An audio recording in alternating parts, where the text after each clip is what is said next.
So we're talking to Rob McClure, past Theatre World Award winner, yes, a presenter and entertainer. That's right. How's it feel to be on the other side of the it's great curtain this year? It's great. I know what that amazing feeling that they're all having, just being recognized by the community in this way, and you don't have to be nominated. You could just win. You don't have to be nervous about who's going to win. You know who's going to win before you show up. And yes, Jason Robert Brown's new musical Honeymoon in Vegas is coming next season, so we're chomping at the bit. We can't wait to get started.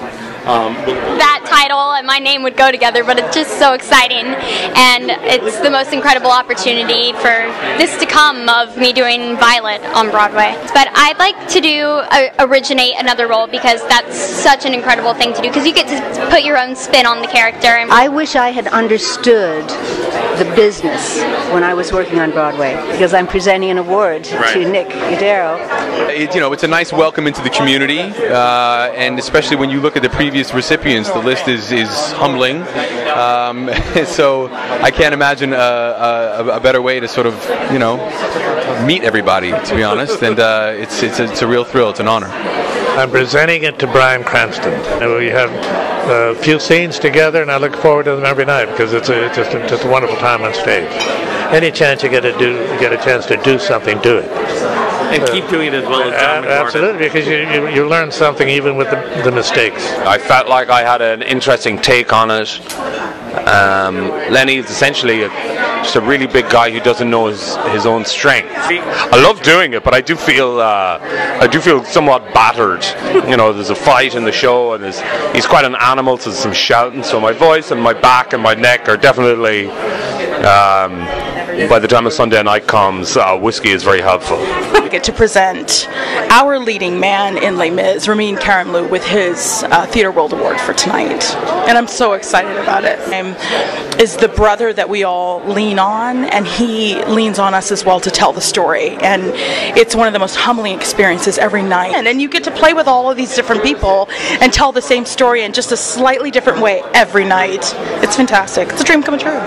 It's an honor, absolute honor. And I keep telling people, I've been here almost 4 months, so a lot of this is new. It's still very new to me. It's slightly overwhelming, and you're just trying to take it in stride and just enjoy it for what it is. So I never thought it'd be Jean Valjean, though, because it's a role I never thought I wanted to play, let alone I would play. Yeah, we're trying to write some more. I got a few ideas. I've kind of hit a bit of a writer's block, but my focus has been so much on Valjean. But there's things starting to happen now. Like my guitar player Sergio, he lives around the corner from me, so now we're jamming more. I'm finding we're playing with a lot of covers, doing our own little thing. But it's nice to start playing again.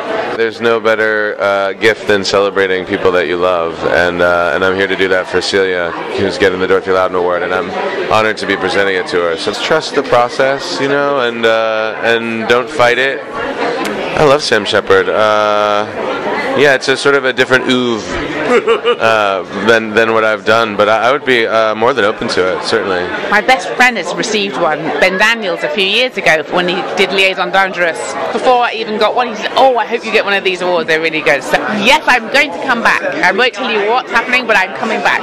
On mine back in 2008 for Liaison Dangereuse at the Roundabout Theatre, which I loved, and it was such a special day. I think it was my birthday. I'm so thrilled to be able to present Sophie with hers. But of course, I'd love to come back. There's a lot of really talented people who have made their debut on Broadway this season, and that I get to be one of the people that this incredible organization has said, hey, we like what you did so much that we're going to give you a piece of hardware for it. I also was very hesitant to jump into a musical because I know how difficult they can be, and how much more you have to be conscious of your voice and your vocal cords and all this.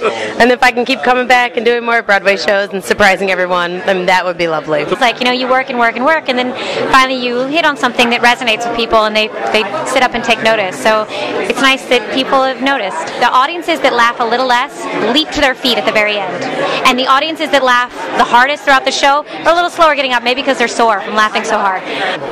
Since my Broadway debut, which was 40 years ago, I did minor roles at the Guthrie, many minor roles. In all events, they mounted Cyrano and I could sing and dance, and that took me from Minneapolis to the Royal Alex to the Colonial Theater in Boston and into the Palace Theater. So I came to New York on Broadway, but I'm thrilled to be here tonight and to have been a past winner of the Theater World.